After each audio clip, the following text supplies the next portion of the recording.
Hey, salut à toutes et à tous, c'est Wagner de Super Chronophage. On se retrouve aujourd'hui pour une petite vidéo afin de parler de conversion de figurines. Je vais vous expliquer pourquoi et comment je fais pour convertir mes figurines Warhammer préférées. On va tout de suite changer de setup pour pouvoir parler des figurines et vous les montrer en même temps. Voilà. Alors, on va commencer par présenter les conversions de figurines qui sont réalisées à partir de restes de figurines qui font partie d'une unité. On va prendre comme exemple les dryades des Sylvanettes. C'est très pratique parce que ça soit dans le Start Collecting ou dans leur boîte individuelle, elles sont donc vendues soit par 12, soit par 16, mais elles se jouent par tranche de 10. Vous aurez donc forcément un peu trop de figurines ou un peu pas assez pour en jouer 2 tranches. Admettons que vous ayez un Start Collecting et qu'il vous reste donc 2 dryades puisque vous ne pouvez pas jouer les 12 dans la tranche de 10. Bien, ce que j'ai fait moi, c'était d'utiliser une des dryades pour la convertir afin de créer un des héros jouables sur la liste. C'est un personnage dont la figurine est un peu vieillissante, je trouve, c'est la Branch Rice, et je ne voulais pas me la procurer. Je voulais repartir sur une base de dryade pour la créer de moi-même. Je vais vous la présenter tout de suite. Hop, elle est ici. Alors j'ai pas la vraie figurine du coup pour pouvoir comparer avec vous, mais je vais vous mettre à l'écran la figurine originale pour que vous puissiez évidemment vous faire un point de vue là-dessus. Avec un petit zoom, c'est un peu mieux quand même. Voilà, alors pour montrer un petit peu ce qui se passe, c'est que le corps ressemblait déjà beaucoup à du bois.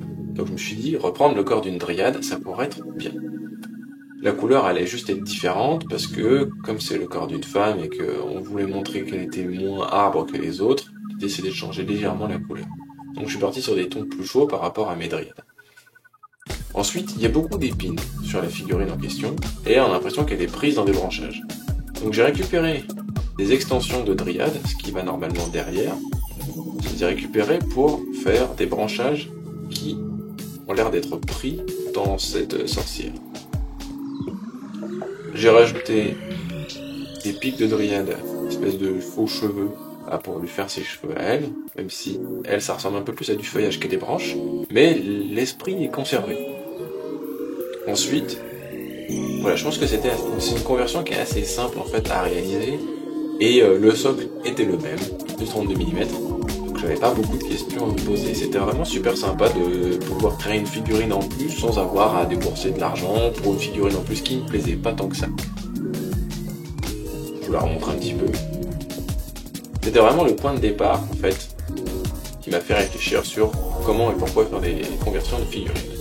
J'en avais déjà fait avant, mais c'était plus de la customisation. Vous verrez que j'en ai fait pas mal d'autres. Celle-là, je vous les montrerai dans une autre vidéo. Mais là, le concept, ça va vraiment être de vous expliquer ce que j'ai fait pour créer des héros que je n'ai pas eu besoin d'acheter. Donc on a d'abord cette première figurine, assez simple à réaliser.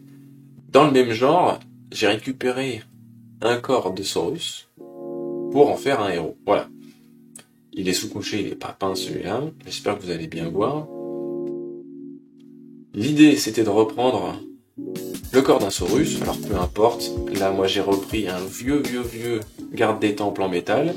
Sauf que j'y ai incorporé plein de choses pour qu'il ressemble au Saurus Sunblood, qui est un héros qui est des Saurus Warriors à pied aussi, qui a le visage défiguré, un gros bouclier et une masse. Donc l'idée c'était de reprendre un bouclier, là c'est le bouclier qu'on a sur les héros carnivores en fait. Je lui ai ajouté une petite décoration supplémentaire parce que le bouclier était très particulier et donc je voulais garder cet aspect unique. J'ai rajouté un autre bras avec une massue, puisque le héros a une massue aussi, même si là elle est légèrement différente. Je suis venu lui appliquer une autre plaque pour son torse. Voilà, là on la voit un petit peu. Pour l'aspect décoration et parce que le personnage était légèrement plus armuré que les petits soldats de base. J'ai aussi rajouté 2-3 petits trucs sur son socle et les têtes de mort accrochées à sa queue. Voilà, c'est son ceinturon dans l'idée, mais j'ai pas pu m'accrocher aussi haut, ça tombait pas tout à fait juste avec les petites têtes de mort que j'avais trouvées. Mais voilà, l'esprit de la figurine est conservé. Je lui ai défiguré le visage, je sais pas si ça va bien se voir là parce qu'il n'est pas peint, mais en tout cas, je suis venu avec de la colle et je l'ai écrasé un petit peu pour arriver à faire cet aspect abîmé, puisque la figurine veut montrer un héros aguerri qui a subi pas mal de coups. Donc, je voulais que ça se retranscrive aussi dans ma conversion.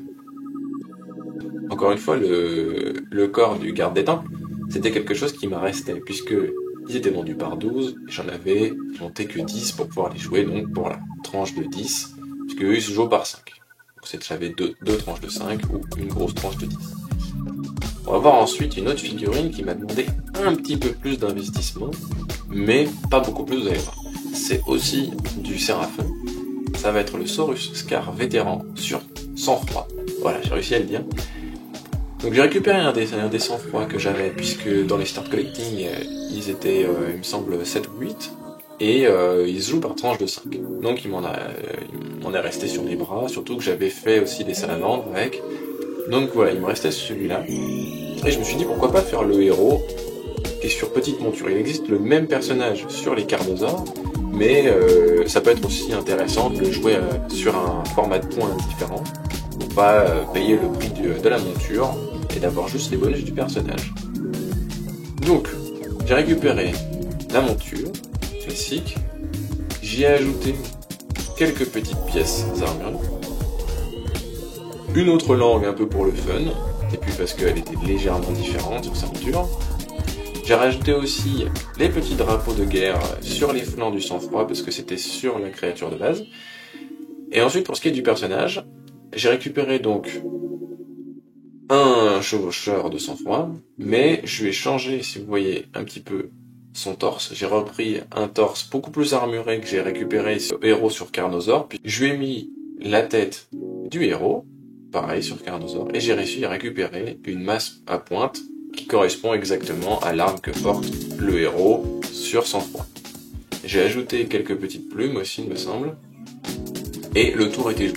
Après, j'ai un petit peu décoré tout ça, façon jungle, mais voilà, vous voyez dans l'idée, quand même, qu'on peut arriver à faire quelque chose de très très semblable, surtout sur des personnages qui se basent entièrement sur des figurines déjà existantes. C'est-à-dire qu'elles sont tellement ancrées dans la gamme que vous pouvez réutiliser d'autres créatures ou d'autres héros, personnages, peu importe, de la même gamme pour que ça matche quasiment parfaitement avec. Et vous savez, vous n'avez pas eu besoin de l'acheter, mais surtout, ce qui est intéressant, c'est que moi, j'adore les fabriquer moi-même, même si ça prend beaucoup plus de temps que de monter un kit de ce qui est sur le craft de chez Games. Mais on en retire un certain plaisir.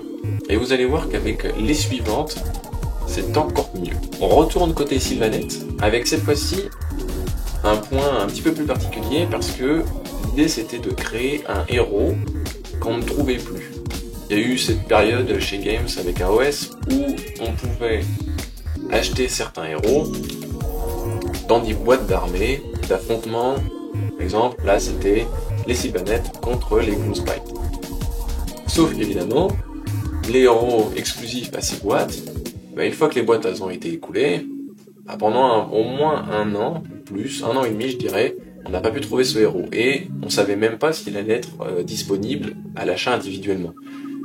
Quand j'ai commencé mon armée Sylvanette, en tout cas, il était complètement indisponible. Et il était revendu à des prix exorbitants, et ne parlons même pas des boîtes complètes revendues sur eBay, où on avait les Gloomspite et les Sylvanettes, et c'était quasiment impossible de les avoir, à moins de débourser des centaines d'euros. Donc je me suis dit, bah oui, mais le problème c'est que la synergie de mon personnage était vachement importante pour mon armée. Parce qu'effectivement, il est très très important si on joue des Kurnos Hunters. Et je disais, bah mince, c'est quand même dommage de passer à côté. Donc, ce petit personnage qui est l'Arc Revenant, j'ai dû le fabriquer moi-même. En fait, dans l'idée, c'est que c'est un Tree Revenant. Donc c'est un esprit elfe dans un arbre. Sauf que moi, j'avais pas les Tree Revenant. Donc j'avais pas de torse, de visage, de tête, de cheveux, d'elfe. Donc j'ai dû jouer un petit peu plus de bricolette pour arriver à ce que je voulais.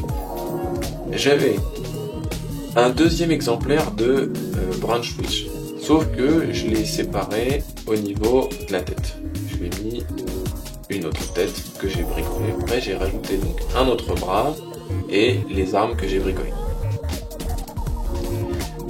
Déjà, il a fallu resculpter des cornes, puisque le personnage a des cornes. Alors effectivement, elles ne correspondent pas exactement à la forme qu'on a sur la figurine originale, mais il faut toujours garder l'esprit ouvert et se dire, oui, ça correspond de loin, et c'est la même silhouette, et tout.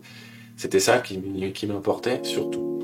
Que ça corresponde et qu'il n'y ait pas de confusion dans mon armée, en tout cas, et qu'il ne ressemble pas trop à un autre personnage, mais qui s'approche plus de la référence que j'avais. J'ai bricolé le bouclier à partir d'un reste de bouclier skink et d'une pierre de décoration qu'on peut mettre sur les socles des dryades.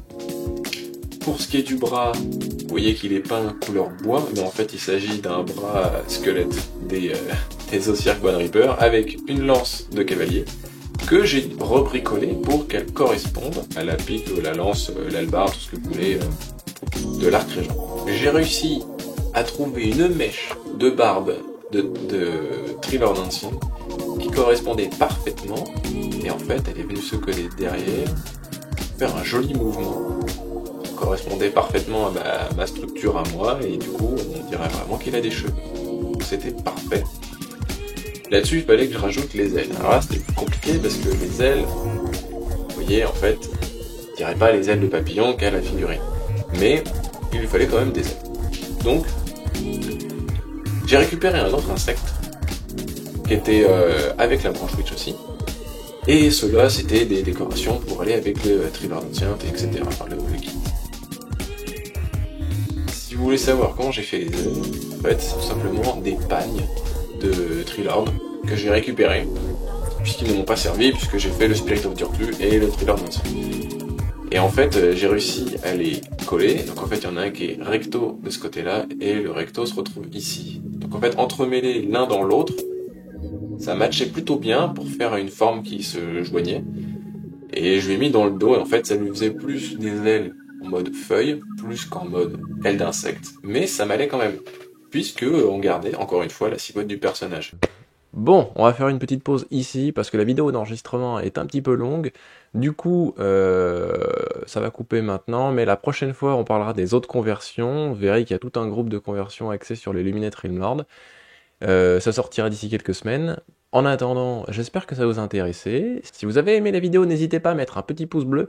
Et si vous voulez discuter avec moi, vous pouvez laisser un commentaire ou rejoindre le Discord pour partager avec la communauté de la chaîne. Si vous ne le savez pas encore, je stream régulièrement sur Twitch, notamment le mardi soir.